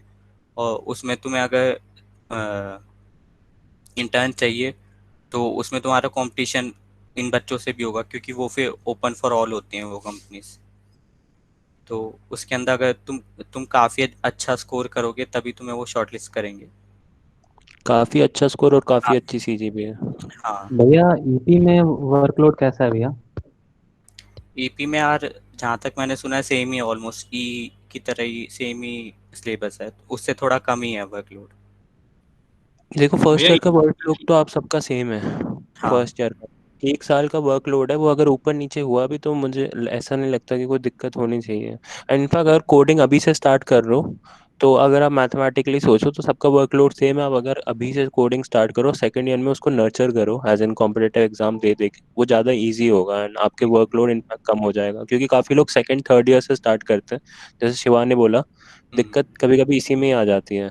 और हाँ। हर किसी का ग्रोइंग कर्व भी सेम नहीं रहता। अगर शिवा का ऐसा हो, शायद से किसी का कम हो, शायद से कोई ग्रो ही नहीं कर पा रहा कोडिंग में। तो आपको सारी चीज़ें कंसिडर करके अर्ली स्टार्ट करना ज़्यादा बेटर रहेगा। जितना जल्दी स्टार्ट कर पाओ, जिस स्टेज में आपको लगता है हाँ मुझे कोडिंग करनी है, हाँ मुझे प्लेसमेंट क्रैक करनी है, उस सेकंड स्टार्ट कर दो, वो ज़्यादा अच्छा है रादर देन वेट करने की मैं सेकंड ईयर में करूंगा या थर्ड ईयर में करूंगा। ये स्टैट्स कौन से साल के हैं? इसी इस साल साल के। का। और भैया जो आपने डबल ई का सीन बताया, ईसी के लिए क्या सीन है प्लेसमेंट्स वगैरह में? ईसी के लिए तो यार काफ़ी बेटर होता है ई से। उसमें अगर तुम अच्छा स्कोर कर रहे हो तो तुम्हें कंसिडर भी करेंगे। काफ़ी बच्चे सिलेक्ट हुए इनफैक्ट ईसी से इस साल इंटर्न के लिए काफ़ी कंपनीज में। और ये सारी सॉफ्टवेयर इंजीनियरिंग कंपनीज है अभी, ये कोर कंपनीज का डेटा नहीं है। तो वो कोर हाँ। कंपनीज का डेटा आपको आपका सीनियर दे पाएगा कोई सेम ब्रांच का। ये सॉफ्टवेयर इंजीनियरिंग का डेटा यही है कंप्लीट। ओके, एक बात और पूछनी थी कि जो प्लेसमेंट स्टार्ट्स और इंटर्नशिप स्टार्ट्स होते हैं, ये सब सिमिलर होते हैं या मतलब कुछ वेरिएशन आती है कंपनीज में इंटर प्लेसमेंट और इंटर्नशिप के लिए? यहाँ काफ़ी डिफरेंस होता है। इंटर्नशिप कम बच्चों की लगती है, प्लेसमेंट काफ़ी ज़्यादा बच्चों की लगती है। इंटर्नशिप के लिए सारी कंपनीज नहीं आती हैं, और आती भी हैं तो इतने बच्चे लेके नहीं जाती। प्लेसमेंट तो वो तुम्हारी अच्छी होगी। हाँ, तो मतलब अगर एज इफ कि मैं लेट्स से मैं प्रोडक्शन से हूँ या मैं बायोटेक से हूँ, तो हम्म, अगर जो इंटर्नशिप के लिए कंपनीज आई हैं और मेरे ब्रांच में नहीं आई, तो प्लेसमेंट के लिए हो सकता है कि कंपनीज भी ज़्यादा हैं और जो इंटर्नशिप के लिए नहीं लेके गई थी वो प्लेसमेंट के लिए हमें लेके जाए ऑन कैंपस। ये तो कंपनी पे डिपेंड करेगा, ऐसा कुछ स्पेसिफिक होगा नहीं। लेकिन अगर कंपनी का ये है कि वो कोडिंग ब्रांचेस को अलाउ करती है तो जनरली यही होगा कि वो प्लेसमेंट के टाइम पे भी वही सीन रखे अपना, तो सेम अब ही ये रहता है ये जो ऑलमोस्ट। इंटर्नशिप के लिए खुली है कंपनी, ये सारी प्लेसमेंट में भी ऐसी सेम स्टार्ट्स में रहेगी? हाँ, तुम्हारा 95 बल्कि यही मिलेगा तुम्हें, क्योंकि सेम ही होता है जो ये मैसेज आ मिलेगा रहा इस पे डबल ट्रिपल, ऑलमोस्ट है। ट्रिपल, कंपनी, हाँ बहुत कंपनी कंपनीज आती हैं। कंपनी प्लेसमेंट ज़्यादा आएंगी ना, तुम्हारी मतलब काफ़ी ज़्यादा कंपनी आएंगी। ज़्यादा देंगी। हाँ, ठीक है, हाँ। ठीक कंपनीज ज़्यादा आएंगी आपकी। एनवायरमेंटल के लिए नहीं है। भैया मैकेनिकल इंजीनियरिंग से ज्यादा इंजीनियरिंग फिजिक्स वालों को क्यों प्रेफर दिया जा रहा है रेफरेंस में कंपनीज? ये मैकेनिकल में तुम्हारा एकदम ही वो वाला वो हो जाता है कि तुम्हारा कोडिंग का कुछ काम ही नहीं है उसके अंदर, जहाँ तक मुझे पता है। ई के अंदर भी तुम्हारा थोड़ा बहुत होता है सॉफ्टवेयर वगैरह का काम, मैकेनिकल से नहीं होता। हाँ, मैकेनिकल में ईपी को अभी भी, मतलब अभी अभी भी नहीं, लोग सर्किट ब्रांच की तरह थोड़ा बहुत कंसिडर करते हैं। सबसे पहला आता coding branch, then circuit branch, then mechanical branch. हाँ। तो ईपी में सब्जेक्ट्स है digital electronics, in fact quantum mechanics भी, क्वांटम मैकेनिक्स तो नहीं, क्वांटम फिजिक्स है ना। और वो हाँ है, आजकल इलेक्टिव्स में है। क्वांटम कंप्यूटिंग और ये सारी फील्ड्स भी ग्रो कर रही है। तो ईपी का ज़्यादा यूज है as compare to mechanical coding sector में। बट स्टिल ऐसी बात नहीं है कि आप मैकेनिकल से नहीं कर सकते, और अगेन अपॉर्चुनिटीज आपके लिए खाली है और लोगों ने क्रैक भी की हुई है। बट हाँ। ये सारी चीज़ें मेंटेन करके रखनी पड़ेगी आपको। और ये ऑन कैंपस स्टैट्स है, ऑफ कैंपस भी स्टैट्स होते हैं इनफैक्ट, अगर आपको नहीं पता। और off campus as open as for any branch for any college, but उसको क्रैक करना भी मुश्किल होता है, ज़्यादा मुश्किल आप होता है। लोगों का जो क्रेडिट सिस्टम है वो सीबीसीएस है या कोई और है? ग्रेडिंग सिस्टम हाँ, सीबीसीएस है या फिर कोई और है? क्योंकि हम लोगों का सीबीसीएस है। रिलेटिव होता है हमारा। रिलेटिव नहीं, होता मैं कह रहा हूँ क्रेडिट क्रेडिट यार ऐसा तो कोई आइडिया नहीं है, वो देखना पड़ेगा कॉलेज के twice staff based credit system जो होता है वो हमारे बैच में है, पर मुझे पता नहीं पुराने बैच में है या नहीं है। तो उसमें क्या होता है कि फ्रॉम सेकंड आप इलेक्टिव ले सकते हो, और क्या कहते हैं आधे subject आपको अपने डिसिप्लिन के पढ़ने पड़ेंगे, आधे आपके सब डिसिप्लिन के पढ़ सकते हो अपने जो होंगे हाँ ऑप्शंस। सही है। हाँ ठीक है, वैसा तो ही है हमारा। उसके अंदर लोग सीएस माइनर भी करते हैं। तो हम्म, आईआईटी में तो क्या कहते हैं जो इंटर्न के लिए कंपनी आती है तो वो सीएस माइनर को भी लेती हैं। हाँ ठीक है, हमारे में एक्चुअली CS माइनर और उनका कॉन्सेप्ट नहीं है, वो बाकी कॉलेजेस में हो सकता है। हम बट एडिशनल सब्जेक्ट्स ले सकते हैं, जैसे डेटा स्ट्रक्चर्स, एल्गोरिथम एमई वालों के लिए भी खुलते हैं। हालांकि वो बहुत जल्दी फिल हो जाते हैं, बट अगर कोई प्लान कर रहा है कि एमई में आके मैं कोडिंग के कोर्सेज पढ़ सकता हूँ तो DTU अपॉर्चुनिटी देता है उसकी। 2 सब्जेक्ट आप अलग बाहर के ले सकते हो अपने थर्ड ईयर में जैसे ही आते हो। आप 2 सब्जेक्ट्स बाहर के ले सकते हो, कोई भी ब्रांच के। आप लोग ऐसे ही प्रोसीड करो। अभी आप अपनी कोडिंग और CGPA तो मेंटेन ही करो। देखो उनको 2 चीज़ों से मैटर है, लास्ट में आप शॉर्ट लिस्ट भी हो गए, जब लास्ट में होगा तो आपका कोडिंग राउंड ही, और उसमें आपकी कोडिंग CGPA ही देखेंगे और कुछ नहीं देखने वाले। एंड अगर वो हो गया तो फिर ब्रांच मैटर नहीं करती। चाहे आप एक बार शॉर्ट लिस्ट हो गए फिर कुछ मैटर नहीं करता, ना आपका ब्रांच ना आपकी। एक बार शॉर्ट लिस्ट हो गए सबके लिए इक्वल अपॉर्चुनिटीज है। अभी अपना दिमाग कोडिंग में रखो, क्योंकि वो तो आप ऑफ कैंपस, अगर आपको इतना पता है कि आपको कोडिंग करनी है और उसका कोई एंड रिजल्ट आप ये नहीं सोच रहे कि अगर ये होगा तो मैं कोडिंग करूंगा, ये नहीं होगा तो मैं कोडिंग करूंगा, तो वो चीज़ गलत है। आप बस इतना दिमाग में रखो कि आपको सॉफ्टवेयर इंजीनियर बनना है, आपको ये बड़ी कंपनी क्रैक करनी है, उसके पाथवेज बहुत है और वो एग्जिस्ट करते हैं। आप देखो आप एमई में कितने खुले हैं, अगर अब मैं आपको नाम ही गिनवा दूं तो एक बार टॉप कंपनीज के आप नाम ही देख लो जो खुले हैं। वेन्यू इतने सारे जब कंपनीज खुले हैं यहाँ आपके लिए, एमई में ट्वेंटी एक बार ट्वेंटी देखना। फाइव के अराउंड होंगे। हाँ, अमेरिकन एक्सप्रेस खुली है, this is a good company. Airtel x, BNY मनन भी अच्छी है, not bad. JP Morgan is another good one, जो आपके लिए खुली है। माइका काफ़ी अपॉर्चुनिटीज अच्छी एग्जिस्ट है। करने को आज भी करती है, बट क्रैक किसी ने नहीं किया, वो अलग बात है। क्योंकि सबसे पहले कॉम्पिटिटिव, दूसरी चीज CGP, एंड तीसरी चीज काफी अच्छी कोडिंग। सॉफ्टवेयर प्रोफाइल है ऑब्वियसली। या नॉन टेक भी है ये? ये हाँ सारी सॉफ्टवेयर प्रोफाइल है। ओके हाँ, ओके सारी ओके। सॉफ्टवेयर है। तो उबर भी खुली थी एज सच, और उबर का पैकेज बहुत हाई होता है, 37 लाख का होता है ऑलमोस्ट। तो खुली तो है। बात है कि कोई होना चाहिए जो इनको ले पाए, और इसके लिए हम प्रिपेयर करना चाहते हैं आप लोगों को, ताकि आप ले पाओ। अगर ज़्यादा होती है तो वो आपके लिए प्लस पॉइंट है। बट कंसिडरिंग अगर गंदे अपॉर्चुनिटीज भी, और कोविड में ऐसी कंपनीज आ रही है, सेल्स फोर्स, हाँ, उबर और क्यूरफुट, मगर दोनों खुली है, उबर और सिटी बैंक दोनों खुली है इनफैक्ट। अगर इतने कंपनीज खुल रही है और आपके पास अपॉर्चुनिटीज है, तो कोविड जब जाएगा तब और ज़्यादा आएंगी, कंसिडरिंग दैट। तो कोशिश करनी है सच। और नेक्स्ट क्वेश्चन पे आते हैं हम। अब मेन इंटर्नशिप का जो आपने पोर्टफोलियो बिल्ड किया उसके ऊपर थोड़ा शिवा। तुम्हारा इंटर्नशिप के अंदर जो देखते हैं वो उनका होता है कि पहले तो बेसिक तुम्हारा DSA आना चाहिए तुम्हें, अगर तुम शॉर्टलिस्ट हो जाते हो। एंड तुम्हारा कुछ प्रोजेक्ट होना चाहिए डेवलपमेंट के अंदर। मोस्ट ऑफ द कंपनीज ये प्रेफर करती हैं कि तुम्हारे पास कुछ तुमने डेवलपमेंट कर रखी है, वेब डेवलपमेंट या ऐप डेवलपमेंट। तो ये चीज़ करने के लिए मैं इतना ही एडवाइस दूंगा कि तुम फर्स्ट ईयर में जो तुम्हारा नॉर्मल सीपी होती है उसे तुम अपने पेज से चला के रखो, और सब कुछ ट्राई करो जो तुम्हारा मन करे। फर्स्ट ईयर में तुम्हारे पास बहुत टाइम है। Web app, AR VR blockchain, तुम्हें जो करना है डेवलपमेंट में करो, लेकिन कुछ ना कुछ करो, टाइम वेस्ट मत करना, खाली मत बैठना, कुछ ना कुछ ट्राई करो। और तुम जो भी कर रहे हो उसके लिए तुम इंटर्नशिप्स वगैरह भी अप्लाई कर सकते हो। इंटर्नशाला वगैरह पे वो तो काफ़ी प्लस पॉइंट होता है तुम्हारा रेज्यूमे के अंदर कि तुमने कहीं काम कर रखा है, वो काफ़ी प्लस पॉइंट होता है। तो बस इतना है कि तुम कुछ भी करो, बस कुछ कहते रहना, खाली मत बैठना। कई बच्चे एक और ये क्वेश्चन एक और कई क्वेश्चन लोग पूछ रहे हैं, जैसे आपने पार्शियल ड्रॉप के लिए अप्लाई किया, या फिर कोई 2 ईयर गैप के लिए अप्लाई करता है, 1 ईयर गैप के लिए अप्लाई करता है, उसका कुछ इफेक्ट पड़ता है प्रिपरेशन में? नहीं ना? नहीं तो ये कंपनी के उससे पूछे ना कि कंपनी उन्हें कुछ अलग ट्रीट करती है, नहीं।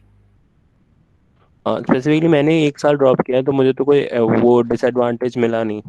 और आई गेस 2 ईयर्स वालों को भी नहीं मिलता। इनफैक्ट मैंने देखे हैं लिंक्डइन पे जिन्होंने 2-3 साल ड्रॉप किया हुआ है, तो कोई डिसएडवांटेज नहीं है। आपकी स्किल्स रहनी चाहिए उस लेवल की। अगर आप 2-3 साल, देखो बात वही है कि मैं इनफैक्ट Tier 3 के भी लोग हैं, अगर आप लिंक्डइन पे देखोगे ना, जिन्होंने क्रैक किया है, और वो एक ही चीज़ बोलते हैं कि आप जिस अभी लाइफ स्टेज में हो, ठीक है, वो तो गुजर गया। अब वो आप Tier 3 कॉलेज में हो, तो आपकी अभी गलती नहीं है, आप अभी सॉल्व नहीं कर सकते उस प्रॉब्लम को, ठीक है। क्योंकि अगर आप सेकंड ईयर में हो Tier 3 के कॉलेज में, और ये सोच रहे हो अब क्या होगा मेरे साथ, तो उसका कोई एंड नहीं है। फिर सोचते सोचते तो टाइम निकल जाएगा। आप एक काम कर सकते हो, अगर आप Tier 3 के कॉलेज में, और अगर आपने माइंडसेट भी Tier 3 का रखा हुआ है, तब तो कुछ नहीं होगा। तो आपको अपना माइंडसेट इंक्रीज करना पड़ेगा, आपको अपना माइंडसेट, अपनी स्किल्स रखनी पड़ेगी Tier 1 की, तब जाके आपको अपॉर्चुनिटीज मिलेगी।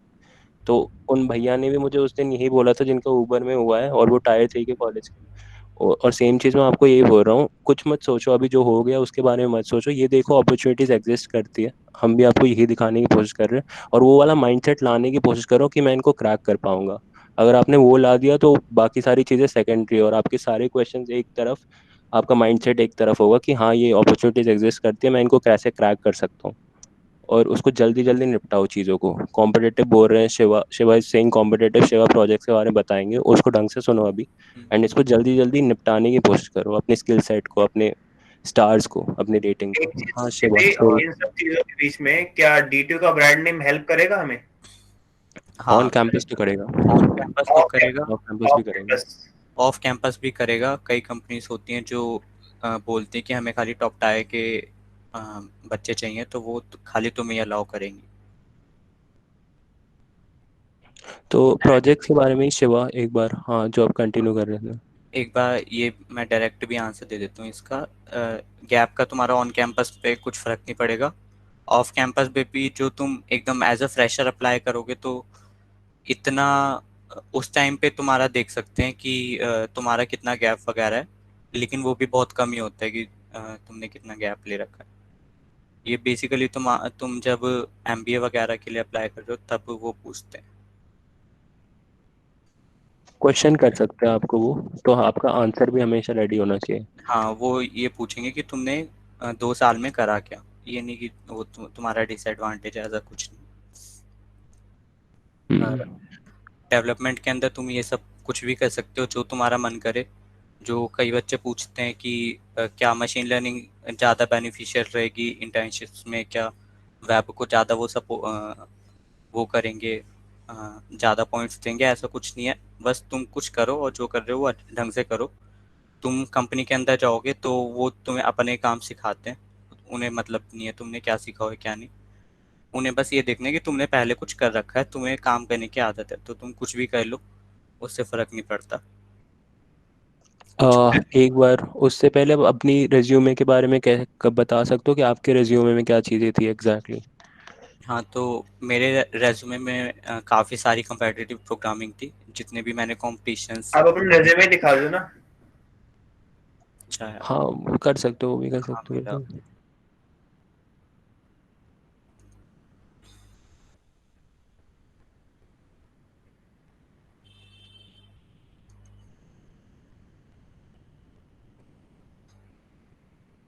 क्या खो गया? भैया वैसे कोर्सेरा करना ठीक रहेगा सर्टिफिकेट्स के लिए? कोर्सेरा से क्या करना? मतलब हमें कोई चीज आती है पहले से ही, बस सर्टिफिकेट्स एक बनाने के लिए, एक अकॉम्प्लिशमेंट दिखाने के लिए कि हाँ चीज हमें आती है, तो कोर्सेरा के सर्टिफिकेट्स वैल्यूएबल है?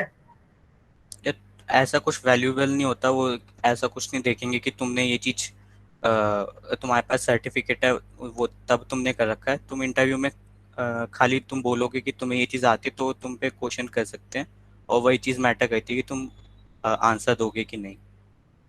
Okay okay. ये बस तभी होता है कि तुम्हारे पास रेज्यूमे में कुछ लिखने के लिए ज़्यादा होता नहीं है इंटर्नशिप के टाइम पे, तो तुम सर्टिफिकेट्स वगैरह डाल देते हो। रिज्यूमे में प्रोजेक्ट ज्यादा इम्पोर्टेंस है, या फिर कोड शेफ या फिर कॉग्निटिव प्रोग्राम की रीडिंग, या दोनों ही डालना है, या किसी के पास एक है तो क्या करे वो? तुम्हारे पास दोनों ही होने चाहिए। प्रोजेक्ट भी तुम्हारे पास होने चाहिए, एंड ये सब क्लियर करने के लिए तुम्हारे पास होना चाहिए। ये इतना ज़रूरी नहीं है कम्पेटिटिव कि वो इसके बेसिस पे तुम्हें एकदम एक्सेप्ट या रिजेक्ट कर देंगे। तुम्हें डीएसए आना चाहिए। कम्पेटिटिव कुछ कंपनीज में हेल्पफुल होता है, वो भी काफ़ी कमी है। अगर तुम इंटरव्यू में पहुंच गए तो वहाँ पे वो प्रोजेक्ट्स काफ़ी देखते हैं, प्रोजेक्ट्स और इंटर्नशिप तुमने क्या कर रखी है पहले। तो इसके थोड़ा अपना रिज्यूमे एक्सप्लेन कर दो आप एक बार स्टेप बाय स्टेप। तो ये सारी मेरी प्रोफाइल्स हैं जो भी मेरी रेटिंग्स हैं, एंड ये पूरा मेरा कम्पेटिटिव प्रोग्रामिंग की अचीवमेंट्स हैं, ये जो सर्टिफिकेट्स अभी तुम बोल रहे थे। एंड थोड़ा गूगल कोड जैम और अचीवमेंट्स के बारे में, मतलब ये सारे सीपी रिलेटेड, एक बार बच्चा अवेयर हो जाए। हाँ ठीक है, तो गूगल कोड जैम है, हर साल एक बार होता है। ये गूगल की तरफ से कम्पेटिटिव कंपटीशन होता है, एंड ये कोडिंग निंजास ने कराया था। आईसीपीसी पता ही होगा, नहीं पता तो ये कोडिंग ओलंपिक्स कह सकते हो। काफ़ी ऑल अराउंड वर्ल्ड होता है ये हर साल एक। किक स्टार्ट राउंड तुम्हारे ये भी गूगल ही ऑर्गेनाइज कराता है, हर महीने तुम्हारा एक होगा ये कुछ एक और कंपटीशन है, ये फेसबुक कराता है हर साल, फेसबुक हैकर कप। देन ठीक है, काफ़ी सारे कॉम्पिटिशन्स हैं बेसिकली आप जो दे सकते हो, एंड आईसीपीसी सबसे फेमस है आई गेस, राइट शिवा? हाँ ओपन सोर्स करना ठीक रहेगा जीसॉक वगैरह में। हाँ जीसॉक वगैरह है तो जितनी बड़ी अचीवमेंट होगी वो तो उतना ज़्यादा ही तुम्हें फेवर करेगी, ये तो तुम कह सकते हो तो करो आगे। ये मेरे कंपेटिटिव के अलावा ये मेरे प्रोजेक्ट्स थे डीप लर्निंग के अंदर करे थे मैंने कोर्सेरा से। तो जो तुम्हारे प्रोजेक्ट्स होते हैं ये याद रखना, जो तुम कर रहे हो वो ढंग से तुम्हें पता होना चाहिए। जो तुमने रेज्यूमे में लिखा है वो तुम ढंग से एक्सप्लेन कर पा रहे हो। कई बार बच्चे क्या करते हैं मशीन लर्निंग वगैरह के अंदर, जो तुम अगर कुछ भी बिल्ड करोगे ना तो तुम्हारा कोड बहुत छोटा होगा। अगर तुम कहीं से देख के सीख के कर रहे हो, कोड बहुत छोटा होगा तो बच्चे बस ऐसे ही कोड कॉपी पेस्ट करा, अच्छा मैंने ये चीज़ बना लिया। और इंटरव्यू में जब उनसे वो क्वेश्चन पूछते हैं कि एक्चुअली में ये वर्क कैसे कर रहा है तो वो बता नहीं पाते। और ये चीज़ बहुत बड़ा डिसएडवांटेज होता है कि जो चीज़ तुमने लिखी है तुम वो चीज़ एक्सप्लेन नहीं कर पा रहे। तो जितना तुम लिख रहे हो उतना तुम ढंग से एक्सप्लेन कर पाओ, उतना ही लिखना। ओके, ये क्या सेकंड ड्रॉप डीटीयू? अरे सीओई ब्रांच ऑब्वियसली प्रेफर्ड है, तुमने ड्रॉप दिया है नहीं। एक बार डीटीयू में आ जाते हो उसके बाद ड्रॉप का कोई फायदा नहीं है। ये चीज़ हो गई कि तुम ये पूछ रहे हो मेरे से कि तुम आईपी में थे और फिर तुमने पढ़ाई की, ड्रॉप दिया, 2 साल आईआईटी में आ गए, कोई फर्क पड़ेगा नहीं पड़ेगा? कोई फर्क नहीं पड़ने। एक बार आईआईटी का टैग जुड़ गया फिर वो कंपनी मैनेजमेंट में देखेंगे, टेक कंपनीज पूछती भी नहीं है तुमने ड्रॉप दिया है नहीं, उनको मतलब नहीं है तुमने स्कूल किया या नहीं। आजकल थोड़ा ट्रेंड चेंज हो गया, ये सब पहले होता था, आजकल उनको ये मतलब है कि आप कितने स्किल्ड हो और अपनी स्किल्ड कैसे दिखा पा रहे हो आप थ्रू सीजीपीए, एक उनका क्राइटेरिया है। हाँ, और दूसरा ऑब्वियसली सीजीपी का कट ऑफ जनरली 8.5 से अबव है हर कंपनी का फॉर इंटर्नशिप। प्लेसमेंट के लिए लो होता है। थोड़ा इसके बारे में बता दो सीजीपी और कट ऑफ, ये बता दो कि इंटर्नशिप के लिए, शिवा आप ही एक्सप्लेन कर दो इंटर्नशिप के लिए क्या चाहिए होता है एग्जैक्टली कोई भी ब्रांच से। सबसे पहले तो तुम्हारा सीजीपीए होनी चाहिए। जो इनिशियल कंपनीज आएंगी उनकी कट ऑफ तुम्हारी 8.59 ऐसे होती है, फिर धीरे धीरे कट ऑफ कम हो जाती है, 8 तक हो जाती है, कई कंपनीज की 7.57 भी हो जाती है। अपना तुम 8 से ऊपर रखो तो अच्छा है, 8 या 8.5 से। उसके बाद देन तुम्हारा एक कोडिंग कंपटीशन होता है, उसमें जो तुम्हारा बेस्ट रैंक्स होती है उन्हें शॉर्टलिस्ट करते हैं वो इंटरव्यू के लिए। और वो जो कोडिंग कंपटीशन होता है वो तुम्हारा सीपी होता है, सीपी के क्वेश्चंस होते हैं उसके अंदर। तो तुमने अगर सीपी कर रखे है तो तुम्हारे लिए वो इजी रहेगा मोस्टली कंपनीज के लिए। उसके बाद तुम्हारा इंटरव्यू होता है, इंटरव्यू के अंदर तुम्हारे वो डीएसए पूछते हैं, तुम्हारे कोर सब्जेक्ट्स पूछते हैं सीएस के, OS DBMS and oops and projects पूछेंगे तुमसे। कुछ कंपनीज में एचआर राउंड भी होता है, कुछ में नहीं होता। एचआर राउंड तुम्हारे ऊपर डिपेंड है, तुम कैसा कहते हो, उसके अंदर कुछ स्किल्स नहीं चाहिए ऐसे। एंड और हाँ, ये थोड़ा इसके बारे में बता सकते हो सीपी के, ये जो आपने इवेंट्स डाले हैं ये इनके लिए अप्लाई कैसे करना है, इनका बेस्ट टाइम क्या होता है सीपी के इवेंट्स में अप्लाई करने का और ये कॉन्टेस्ट में? गूगल के तो गूगल का खाली एक ही coding.competition.com ऐसी वेबसाइट है, तुम लिखोगे तो आ जाएगा सीधा। तुम वहाँ पे एक बार साइन इन कर लोगे तो वहीं पे सारे आ जाते हैं तुम्हारे पास, मेल पे तुम्हें नोटिफिकेशन भी दे देंगे। एंड ये सारे जो हैं जो निंजा है लाइक एंड कोड्स फ्री, ये तुम्हारे कोड शेफ पे तुम्हारे होते रहते हैं कॉन्टेस्ट। एंड तुम्हें नोटिफिकेशन व्हाट्सएप पे इधर उधर सारी चीज़ें फॉरवर्ड कर ही देते हैं बच्चे, तो तुम्हें पता लग जाएगा कि ये कॉन्टेस्ट हो रहा है। तुम उस पर साइन इन करोगे, बस अपनी इन्फो डालोगे, बस तुम्हारा हो जाएगा sign in. Same with Facebook hacker cup, ये भी साल में एक बार होता है। तुम अगर लिंक्डइन वगैरह पे एक्टिव हो या तुम्हारी कुछ बच्चों से बात होती है जो इस फील्ड में है तो कोई ना कोई तुम्हें बता ही देगा कि ये कंपटीशन चल रहा है, वो कंपटीशन चल रहा है। ठीक है। और मेन क्वेश्चन यही है अगेन, कोई ये भी पूछ रहा है डेवलपमेंट वगैरह कर सकते हो फर्स्ट ईयर में? हाँ, करनी चाहिए तुम्हें। तुम फर्स्ट ईयर में तुम कुछ भी करो बेसिकली, बस तुम्हारा अगर तुम डीएसए में तुम्हारा टाइम जाएगा, तो अगर तुम डीएसए सीपी फर्स्ट ईयर से स्टार्ट करोगे तो तुम्हारे लिए काफ़ी बेनिफिशियल रहेगा। बाकी डेवलपमेंट अगर तुम कर सकते हो तो ज़रूर करो, काफ़ी। आपके हिसाब से क्या होना चाहिए पहले? डीएसएल को, सीपी भी एक उसका ही एडवांस पार्ट हो गया, मैं मान एडवांस डीएसएल को ही हो गया सीपी एक तरीके से, हाँ, राइट? बट तो मैं यही बोलूँगा कि तुम सीपी तो तुम्हें करना ही करना है, तो वो तुम फर्स्ट ईयर से स्टार्ट कर दो। उसके बाद तुम अपना एक्सप्लोर करो, तुम्हें जो पसंद आए तुम वेब ट्राई करो, ऐप ट्राई करो। मैंने कई चीज़ें ट्राई करी थी, मुझे डीप लर्निंग बेस्ट लगी, तो मैंने वो कंटिन्यू करा। तुम्हारा एक बार बेसिक तुमने डीएसए कर ली, उसके बाद तुम डीएसए और इसे डेवलपमेंट को साथ साथ लेके चलो तो बेस्ट है। सीपी में स्टार्ट कैसे लें? सीधा कूद तो नहीं सकते ना सीपी के अंदर, मतलब कुछ एक फॉर्मेट होगी, पहले ये चीजें करना, ये चीज करना, ताकि कॉन्फिडेंस आ जाए सीपी की प्रॉब्लम सॉल्व करने के लिए। डीएस बेसिक्स देखो, मैं सीपी के लिए कुछ प्री रिक्विजिट्स या फिर कुछ रिसोर्सेज जो पहले देखना पड़ेगा, अगर आपने कुछ लगाए हो कुछ?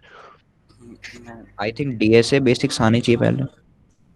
देखो, नहीं, डीएसए ये बेसिक्स नहीं, आपको मैथ्स आनी चाहिए एंड लूप्स और सिंटैक्स आना चाहिए मेरे हिसाब से तो। लूप्स और वेरिएबल तुम्हें आते हैं तो तुम स्टार्ट कर सकते हो। ये बिगनर्स पे अगर तुम जाओगे, सबसे नीचे चले जाओ, यहाँ से तुम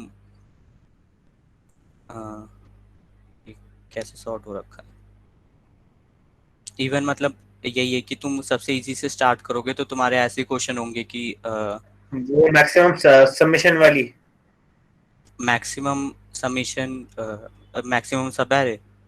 नहीं नहीं, जो इसमें कोड सॉर्ट, हो रहा है इसमें ना? Maximum difficulty submission. का बोल रहा हूँ, जैसे हाँ, हैकर रैंक पे होता है ना। हाँ, इसमें तुम मैक्स भैया 11 हिसाब। 12 की बेसिक हाँ सी मेरा, प्लस प्लस आती है, तो क्या सीपी स्टार्ट कर सकता हूँ मैं?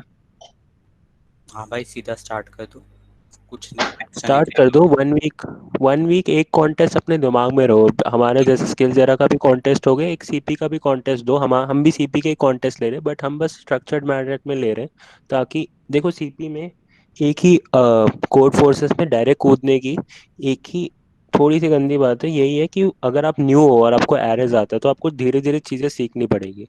उस चीज को हम हटाने के लिए हम क्या कर रहे हैं, हम पहले जो आपको कॉम्पिटेटिव एग्जाम लेंगे ना, वो भी कॉम्पिटेटिव प्रोग्रामिंग ही जैसा होगा, बट उसमें खाली हम एरे डालेंगे, हम आपके ग्राफ नहीं डालने वाले हैं। ग्रेजुअली हम टॉपिक प्रोसीड करेंगे।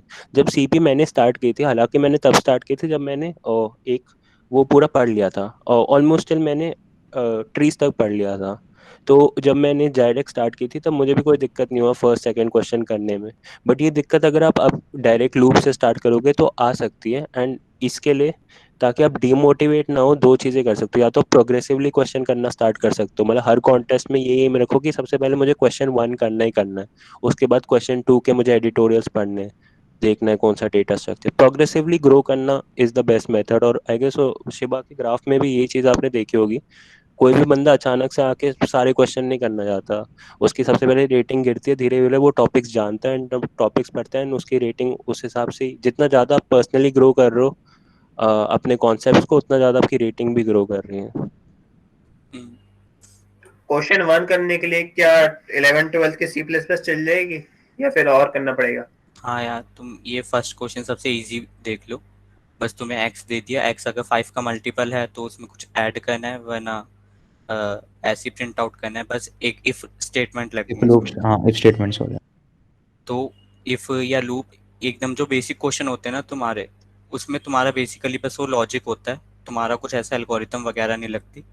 तो इवन जब मैं 4 स्टार भी बनाता इस पे कोड शेफ पे, तब तक भी मुझे शायद फंक्शन तक ही आते थे, मैंने कुछ ऐसा एल्गोरिथम वगैरह नहीं करी थी। तो इनिशियली तो तुम्हारा खाली लॉजिक बिल्डिंग ही होगा कि तुम क्वेश्चन को अलग अलग तरह से सोच पा रहे हो, क्वेश्चन में ऑब्जर्व कर पा रहे हो, उसके लिए तुम्हें कुछ एक्स्ट्रा स्किल्स नहीं चाहिए। एरे सीखने में कुछ ऐसे टाइम नहीं लगेगा, बस तुम्हें वो डिक्लेयर करना है और तुम उस एलिमेंट को तुम एक्सेस कर सकते हो। 2 मिनट का काम है वो सीखने का। अमन भैया, आप क्या कह रहे थे कि सैटरडे के कॉन्टेस्ट में आप एरे से रिलेटेड दोगे?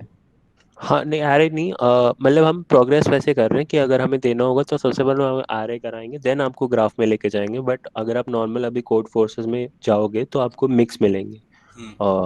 तो हम बेसिकली प्रोग्रेसिव बनाने की कोशिश कर रहे हैं, थोड़ा सिंपल को थोड़ा सल्यू। अगर मैं सीपी स्टार्ट करनी होती और मुझे किसी सोसाइटी ज्वाइन करनी होती तो मैं वैसे आपको वैसी सोसाइटी बनानी, वैसी कम्युनिटी की बनाने की कोशिश कर रहा हूँ जो मैं खुद ज्वाइन करता। हालांकि मैंने कोई कम्युनिटी ज्वाइन नहीं की, जैसे शिवा ने भी कोई कम्युनिटी ज्वाइन नहीं की, बट अगर एक ऐसी हाँ कम्युनिटी होती जो उसको रेगुलरली एक स्ट्रक्चर्ड मैनर में कॉन्टेस्ट करवा रही होती, सेम क्वेश्चन जो कोड फोर्सेस के हमने खुद सेलेक्ट करके मैंने खुद सेलेक्ट करके रखे हुए हैं वहाँ पे, उसमें भी हार्ड मीडियम सारे हैं, बट खाली एरेस के। अगर मुझे देना होगा तो मैं खाली एरेस के दूंगा आपको। अभी बेसिक्स के डाले हैं मैंने, देन मैं एरेस के करवाऊंगा, ताकि आप सीपी भी कर रहे हो, सीपी कर रहे हो आप, बट एक बहुत स्ट्रक्चर्ड मैनर में कर रहे हो, एक बेटर मैनर में कर रहे हो। एंड देन अगर आपने वो सारा पूरा करिकुलम फॉलो कर लिया 5 महीने का, देन आप बेशक कोड फोर्सेस में जा सकते हो। आप ये भी देखोगे कि हाँ मेरे सी लेवल तक क्वेश्चंस हो रहे हैं। एंड अभी इसलिए मैं करा रहा हूँ फर्स्ट ईयर में क्योंकि शिवा ने सेकेंड ईयर में स्टार्ट किया था, एंड आई गेस उसने बेस्ट डिसीजन लिया सीपी स्टार्ट करने का। वही डिसीजन आप लोग भी लोगे अगर आपने फर्स्ट ईयर में कोर्स हमारा ढंग से कर लिया। वो जो कोर्स है भी नहीं, वो फ्री ऑफ कॉस्ट है, हम बस कॉन्टेस्ट होस्ट करा रहे हैं आपको। अगर हमने कर लिया, आप सेम पाथ फॉलो कर रहे होगे जो शिवा कर रहा है। सेकेंड ईयर में कॉम्पिटेटिव, एंड आई गेस थोड़ी बेटर रेटिंग स्टार्टिंग में ही होगी आपकी, क्योंकि आप क्वेश्चंस के लेवल और देख पा रहे होगे। हालांकि अगर शिवा कर सकता है सेकेंड ईयर में स्टार्ट कोडिंग, तो अगर आपने फर्स्ट ईयर में की तो आप भी सेम लेवल अचीव कर सकते हो, no doubt, and may be better. और आई थिंक सर्किट के लिए तो फिर फर्स्ट ईयर से ही करनी जरूरी है। हाँ तुम कर सकते हो तो काफ़ी अच्छा है, बल्कि करनी ही चाहिए। लेकिन ना प्रॉब्लम ये हो रही है कि कंटिन्यूस इवैल्यूएशन हो रही है, तो टाइम है लेकिन टाइम मैनेजमेंट नहीं हो पा रही ढंग से। जैसे अभी एग्जाम आ गए, शिवा अभी मैं बताएगा एक बार, उसने डीएसए बेस कर फॉलो रहा था। करके टाइम मैनेज। हाँ जैसा बताओ। डीएसए कर रहा था मैं, तो अभी एग्जाम आ गए, तो मुझे कुछ दिनों के लिए अपनी प्रिपरेशन रोकनी पड़ी एग्जाम की प्रिपरेशन करने के लिए। ऐसा चलता है कि थोड़े दिनों के लिए रुक जाए फिर उसके बाद कंटिन्यू कर ले एग्जाम के टाइम पे। तो ये तुम्हारे फाइनल एग्जाम्स ही होंगे ना? नहीं नहीं, ये जो अभी क्लास टेस्ट वगैरह जो होते हैं ये मतलब कंटिन्यूस एवैल्यूएशन है, तो इनकी वैल्यू है। इनके मतलब भी बेस्ट मार्क्स ऑफ। लगने हैं, कोई ऐसा फाइनल एग्जाम नहीं होना, इनके क्लास टेस्ट होने और इनसे मार्क्स लगने, छोटे छोटे टेस्ट अब कंटिन्यूस से भी। एवेल्युएशन तो है, ठीक है, बट आप क्या कंटिन्यूसली पढ़ रहे हो? हाँ डेली बेसिस पे टेस्ट हो रहा है या हाँ मतलब तो वीक वो पे चीज़ टेस्ट हो अच्छी है, रहे हैं? कंटिन्यूस पढ़ते रहो एंड साथ बाय साथ टाइम निकालो, और कोई सोल्यूशन नहीं है। हमारा कंटिन्यूस इवैल्यूएशन नहीं होता था, हमारा मिड सेम एंड सेम होता तो हम 1-2 हफ्ते पहले जान लगा देते हैं। हाँ आपको वही है ना रोज कि थोड़ी आपको थोड़ी पता है लगानी। कब। हाँ वही तो डिफरेंस आ रहा है आप एक्चुअली। एक अटेंडेंस का इश्यू बताओ, जैसे आपके टाइम में तो ऑनलाइन ऑफलाइन क्लास होती थी, तो अभी हमारे ऑनलाइन है तो हमें सारी अटेंड करनी पड़ती है, क्योंकि इसमें कोई रीजन तो है नहीं। हम भी अटेंड कर रहे हैं ऑनलाइन, इनफैक्ट हमारा इस तो सेकेंड ईयर में कर रहे हैं। इंटर्नशिप सीजन भी चल रहा था, साथ में इंटर्नशिप भी चल रहा हाँ था एंड ये सब वो काम भी हमारे दे भी रहे टेस्ट कर रहे थे। मैं सिंपल क्वेश्चन यही पूछ लेता हूँ आपको, सेल्फ एनालिसिस करवा देता हूँ। आपके दिन में 24 घंटे, कितने घंटे सोते हो? 8 घंटे? आठ हम्म। घंटे सो लो एवरेज, और फिर कितने घंटे क्लासेस होती है एवरेजली? D2 में पर वीक 5 घंटे ही क्लासेस होती है। अगर आपने कभी स्टार्ट देखा होगा अपने टाइम टेबल का, 5 घंटे से ज़्यादा एवरेज पूरे वीक में जाता नहीं है पर डे, हाँ राइट? हाँ तो 8 + 5 कितना हो गया? 13। ठीक है, अगर आप 2-3 घंटे खा पी भी रहे हो, रेस्ट भी ले रहे हो, तो 13 + 2 15। 15, 24 - 15 कितने घंटे बच गए? 9 घंटे।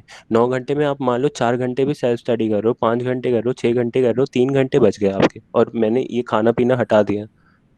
तो भी basically time manage is a mathematical concept, और वो उसको प्रैक्टिस करने में टाइम लगता है, बट वो तभी से स्टार्ट करो जब आपने दिमाग बना लिया हाँ मुझे कोडिंग करनी है।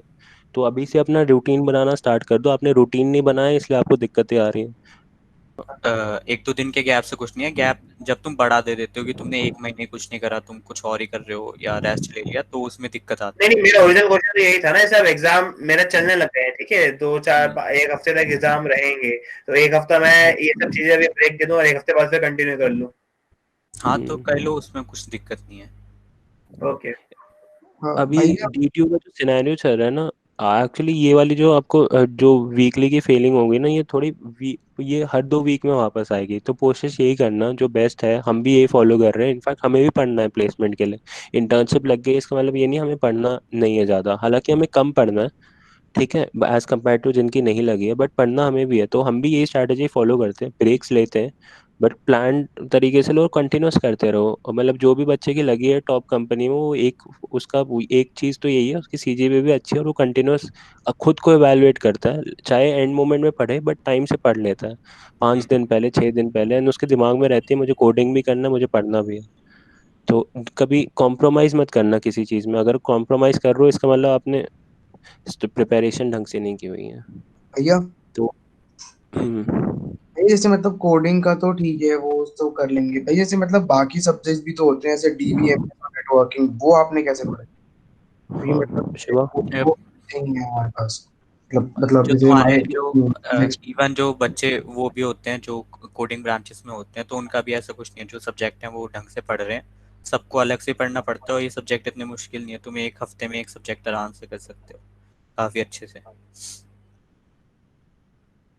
इतना कुछ टाइम हाँ लगेगा बट नहीं, आपने टाइम क्या तो एक स्ट्रैटेजी हफ्ते। लगाई थी एक बार ये बता दो, डीबीएमएस ओएस और सीओए के लिए जो भी इसका सब्जेक्ट्स हैं। ये लिखा हुआ है मैंने। ऊप्स के लिए ये बुक है, बाला गुरुस्वामी। ओएस के लिए पीटर गैल्विन।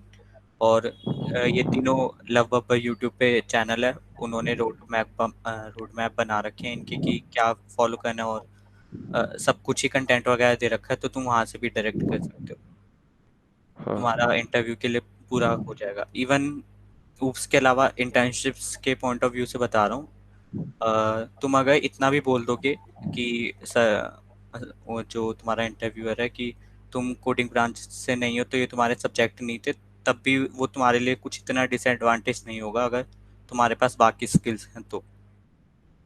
ऊप्स ज़रूरी है, वो तो होने चाहिए, उसमें तुम कोई एक्सक्यूज़ नहीं दे सकते। बाकी में अगर किसी रीज़न से तुमने नहीं करा तो वो तुम बोल सकते हो कि ये हमारा सब्जेक्ट था नहीं, इवन दो आना चाहिए। इंटर्नशिप की प्रिपरेशन में और आपने जो प्लेटफॉर्म्स यूज़ करे कहाँ से कोडिंग की, और कोड फोर्सेस हो गए एक तो, और कोई प्लेटफॉर्म ने स्पेसिफिकली किया? तो इंटरव्यू से पहले अगर तुमने सीपी ढंग से कर रखी है तो तुम्हें काफ़ी कम ही टाइम लगेगा इंटरव्यू प्रिपेयर करने का डीएसए की तरफ से। एक 4 to 5 वीक्स में तुम्हारा आराम से हो जाएगा, क्योंकि मोस्ट ऑफ द क्वेश्चन तुमने ऑलरेडी कर रखे होंगे और जो बाकी क्वेश्चन होंगे तुम इजीली कर लोगे। लीड कोड है, कंपनी वाइज क्वेश्चन होते हैं, same with geek for Geeks. Interview bit पे मैंने ज़्यादा करा नहीं था, मेनली मैंने लीड कोड और गीक फॉर गीक्स पे करा था। तो इन पे लिस्ट भी आती है कि ये क्वेश्चंस सबसे ज़रूरी हैं, ये तुम्हें फॉलो करने इंटरव्यू के लिए, तो वो तुम पूरा सीक्वेंस फॉलो कर सकते हो और तुम्हारा आराम से 4 to 5 वीक्स में डीएसए काफ़ी अच्छा हो जाएगा। कोर हाँ सब्जेक्ट्स के लिए ठीक है। ये मैंने बता दिया। तुम्हारी सॉफ्ट स्किल्स काफ़ी ज़रूरी होती हैं कि तुम किस तरह से बात कर रहे हो, तुम्हारा कॉन्फिडेंस वगैरह। एंड तुम्हें अगर आता है, तुम्हारे अंदर स्किल्स हैं ये कोडिंग वगैरह की, तो कॉन्फिडेंस अपने आप आ ही जाता है एक तरह से। ओके एंड आई गेस पूरा क्वेश्चंस तो सारे कवर हो गए। फाइनल क्वेश्चन यही है कि सॉफ्ट स्किल और पर्सनालिटी डेवलपमेंट आपने जो पॉइंट लिखा है उसके ऊपर, और off campus opportunity. Soft skill के अंदर तो मैं अपने फ्रेंड्स को पढ़ाता था, तो उससे थोड़ा बहुत हेल्प हुआ। बाकी 2-3 इंटरव्यूज दिए थे कई जगह, एंड दीदी वगैरह से एडवाइस वगैरह ले ली, तो उससे हो गया। दूसरा ऑफ कैंपस। सॉफ्ट स्किल का मतलब क्या होता है एक बार ये बता सकते हो शिवा थोड़ा? सॉफ्ट स्किल बेसिकली तुम अपने आप को इंटच। कैसे प्रेजेंट कर रहे हो, तुम कैसे बात कर रहे हो, वो सब तुम्हारा सॉफ्ट स्किल में आता है। Body language type. अभी तो तुम्हारा ठीक है, मतलब ऑनलाइन होगा तो सॉफ्ट स्किल। हाँ, हाँ, तुम्हारा काफी लोग ऑनलाइन है उसको तो उसमें कंफ्यूज खाली। कर देते। सॉरी सॉरी, हाँ बताओ। हाँ, एक्चुअली बस लैग मैं कर यही रहा है कहता मेरा। कि ऑनलाइन में तो इतना ही होगा तुम्हारा कि तुम कम्युनिकेट कैसे कर रहे हो, तुम्हारी और कुछ फ़र्क पड़ता नहीं है ज़्यादा। जब तुम्हारा ऑफलाइन होने लगेगा तब वो सब देखेंगे कि तुम्हारा बॉडी लैंग्वेज वगैरह कैसा है। ठीक है, एंड ऑफ कैंपस के बारे में जो आपने लिखा हुआ है उसके बारे में? ऑफ कैंपस में अपॉर्चुनिटीज़ थोड़ी कम मिलेंगी, क्योंकि आजकल हर कोई अप्लाई करता है, तो स्पेसिफिक उनका ये चीज़ देखना कि ये बच्चा इस बच्चे में स्किल है, तो वो मुश्किल होता है थोड़ा। लेकिन तुम रेफरल वगैरह आराम से ले सकते हो, किसी से भी लिंक्डइन पे जाओ, जिस कंपनी का तुम्हें रेफरल चाहिए उस पे तुम वो कंपनी सर्च करके वहाँ के जो एम्प्लॉयज़ हैं उन्हें सीधा तुम पीएम कर दो कि तुम्हें रेफरल चाहिए, तो काफ़ी लोग दे देंगे आराम से, क्योंकि उन्हें खुद पैसे मिलते हैं रेफर करने के, तो आराम से वो दे देंगे। लिंक्डइन पे काफी लोग होते हैं hiring for software engineer for this, काफी एचआर भी होते हैं, तो वो सब लेजिटिमेट होते हैं या फिर सही मतलब फेक होते हैं? नहीं, वो तो तुम अगर किसी ने लिखा है कि वो माइक्रोसॉफ्ट वगैरह में काम कर रहा है तो वो तो कर ही रहा है, फेक लिख के वो क्या ही करेगा। लेकिन बाकी तो जैसे तुम कह रहे हो कि हायरिंग फॉर दिस, वो तो पेजेस कहते हैं, वो एचआर वगैरह कम ही कहते हैं। तो वो सब ऑफ कैंपस के लिए वो वे ठीक है ना, मतलब उसमें रिस्पॉन्स आता है ना चीजों में?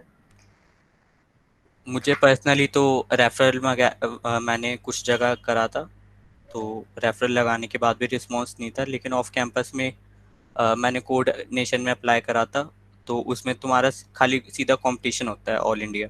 तुम्हारी अगर रैंक अच्छी है, मेरी 1 लाख बच्चों में 200 के अराउंड रैंक थी, कंपेटिटिव कोडिंग का ही टेस्ट था, तो मुझे कॉल आ गया था इंटरव्यू के लिए ऑफ कैंपस।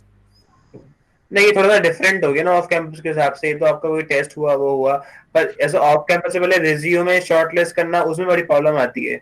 हाँ, वो देखो तुम्हारा दो चीज ऐसे होते हैं। नहीं हो पाएगा। तुम ऑफ अगर कैंपस दो होते हैं, एक तो रेफरल होता है, दूसरा आपका coding test. Google coding challenge लेता है, amazon रेफरल लेता है। तो हर कंपनी का अलग होता है, बट एक बार दोनों बता देगा शिवा आपको। कोऑर्डिनेशन वाला तो I guess coding contest based था, उसमें रेफरल का मुझे पता नहीं एग्जैक्टली। हाँ, उसमें रेफरल नहीं होता। जिनमें रेफरल लगता भी है मोस्टली कंपनीज में लगता है, गूगल या अमेजोन वगैरह, उनमें भी अब दिक्कत क्या आ रही है कि अब बेसिकली काफ़ी ज़्यादा रेफरल ही आने लग गए हैं, तो अगेन वही प्रॉब्लम आती है कि वो शॉर्टलिस्ट कैसे करें, तो उसमें भी तुम्हारा नाम आना अब थोड़ा प्रॉब्लम वाली बात ही है। तो बेटर है कि तुम कोडिंग में अपना अच्छा करो। ऑफ कैंपस मतलब प्रिसाइजली भी कर सकते हैं कि अगर हमने कोई कंपनी देख रखी है और उसके रिक्वायरमेंट के हिसाब से हम प्रिपरेशन करें।